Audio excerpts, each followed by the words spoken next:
Mais tout d'abord, on va essayer d'y voir clair dans cette nouvelle mesure qui nous concerne toutes et tous, puisque ça concerne notre carte d'identité. Bonsoir Pierre-Yves Toumsin. Alors, bientôt donc, nos empreintes digitales intégrées à nos cartes d'identité. Donc la mesure fait partie d'un train de lois, enfin de mesures qui ont été votées hier à la Chambre. C'est un texte qui se place dans quel contexte ? Bonsoir. Alors c'est un texte qui, lui spécialement, a une visée sécuritaire, puisqu'il s'agit essentiellement d'éviter les fraudes à l'identité, d'éviter que le porteur d'une carte d'identité ne soit pas le titulaire de cette carte-là. Et de manière plus générale, le contexte, et c'est pour cela qu'on en parle beaucoup également, c'est celui de la réglementation qui protège le traitement de données personnelles, puisqu'une empreinte digitale est une donnée personnelle, avec la question de savoir si on les traite bien dans ce cadre-là. Alors, on reviendra évidemment là-dessus, parce que c'est au cœur du débat que pose ce texte. Peut-être dernière chose pour parler du contexte, on a parlé de la fraude à l'identité, on a parlé aussi d'une série de mesures qui s'intègrent dans les dispositions qui visent à lutter contre le terrorisme aussi. C'est comme ça qu'elle a été défendue par le gouvernement. Oui, effectivement. Donc, ce qui est sous-jacent, la raison d'être de cette mesure-là, c'est notamment de pouvoir coincer des personnes mal intentionnées au sens large qui seraient porteuses de faux documents d'identité. Alors concrètement, sur l'efficacité d'une telle mesure, bonsoir Yves Rogman, est-ce que une carte d'identité qui comprendrait, qui contiendrait, et ce sera le cas donc à partir de 2019, nos empreintes digitales, permettrait de lutter effectivement contre la fraude à l'identité ? De manière très relative, je le crains, et il faut d'ailleurs s'interroger sur le bien fondé de la mesure. De manière relative, puisque l'objectif est de simplement prendre une image, je dirais qu'on a votre photo sur la carte, et on sait que ce n'est pas la meilleure façon de représenter l'empreinte digitale si on veut véritablement l'utiliser pour identifier des individus. Mais en plus, est-ce que toutes les personnes qui sont amenées à contrôler notre identité disposeront de lecteurs d'empreintes, pour pouvoir comparer votre empreinte physique à celle qui est sur la carte fiable? La plupart des lecteurs n'atteignent pas 60% de fiabilité. Donc ça veut dire qu'en termes d'équipement, les équipements qui existent aujourd'hui, il ne s'agit même pas d'être équipé. Donc même si on est équipé de ces lecteurs, il n'est pas sûr qu'ils soient totalement fiables. Non, ils ne sont pas fiables à 100%, ne serait-ce que parce que quand on prend une image d'une empreinte digitale, on fait un échantillonnage, on prend que quelques points par rapport à la complexité de l'image. Et donc, si on veut faire une vérification plus approfondie, il faut des logiciels extrêmement sophistiqués, du matériel très coûteux. Ce ne sera donc pas le cas. Et en plus, alors si on sait qu'on a des lecteurs de bas de gamme, si je puis m'exprimer ainsi, il est très facile de copier, d'imiter l'empreinte digitale de quelqu'un d'autre. Ça a été démontré depuis une trentaine d'années avec un petit peu de gélatine, un verre que vous avez tenu en main. Donc inefficace alors. C'est totalement inefficace. Parce que Yann Bonne, donc le ministre de l'Intérieur, répondait à ça que la fraude au passeport, elle, a pu être diminuée, notamment grâce aux empreintes digitales. Alors, il y a un élément objectif, c'est qu'on a fortement modifié le contenu de nos passeports et leur constitution, leur structure. Et donc, il y a toute une série d'éléments d'antifraude qui se trouvent sur les nouveaux passeports. De là, vous dire si c'est l'empreinte digitale qui a été l'élément déterminant, vous passez régulièrement la frontière. Quand vous a-t-on demandé votre empreinte ? Alors, Pierre-Yves Toumsin, donc là, on était sur l'aspect purement concret de la vérification et de l'équipement. Est-ce qui permet ou non, finalement, de rendre cette mesure efficace ? On a bien compris, en tout cas, que pour vous, Yves Rogman, vous avez de sérieux doutes là-dessus. Après, l'autre question qui se pose et qui a fait l'objet d'un débat et qui a été notamment porté par non seulement l'opposition, mais aussi la Commission de protection de la vie privée ou la Ligue des droits de l'homme. Quelle est fondamentalement la question qui se passe en termes de protection des données personnelles ?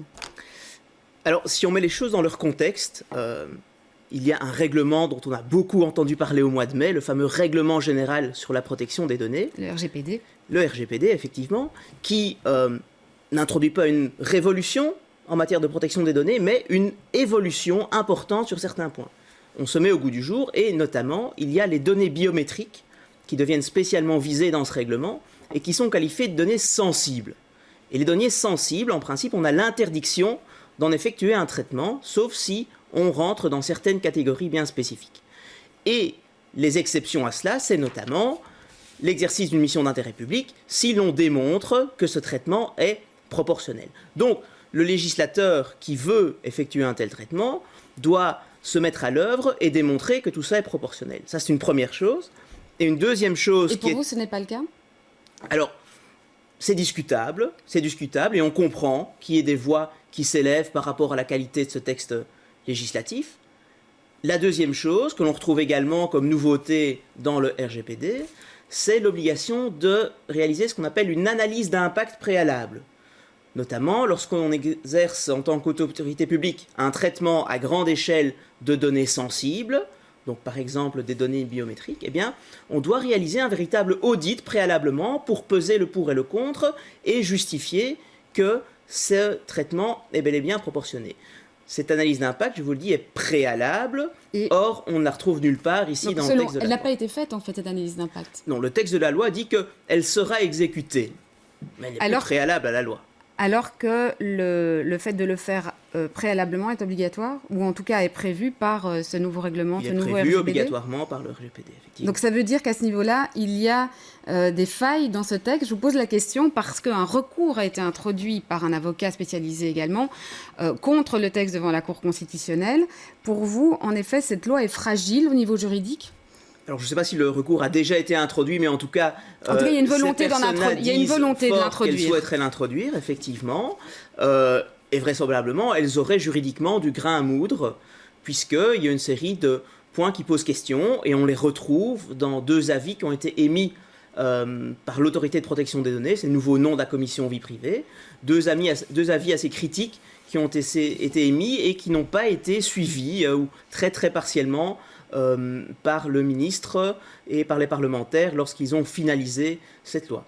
Alors, Yves Rogman, autre explication aussi du ministre de l'Intérieur qui veut rassurer et qui dit que finalement ces empreintes digitales ne donneront finalement pas beaucoup, ou plutôt que des informations qui concernent la vie privée étaient déjà de toute façon contenues dans la carte d'identité.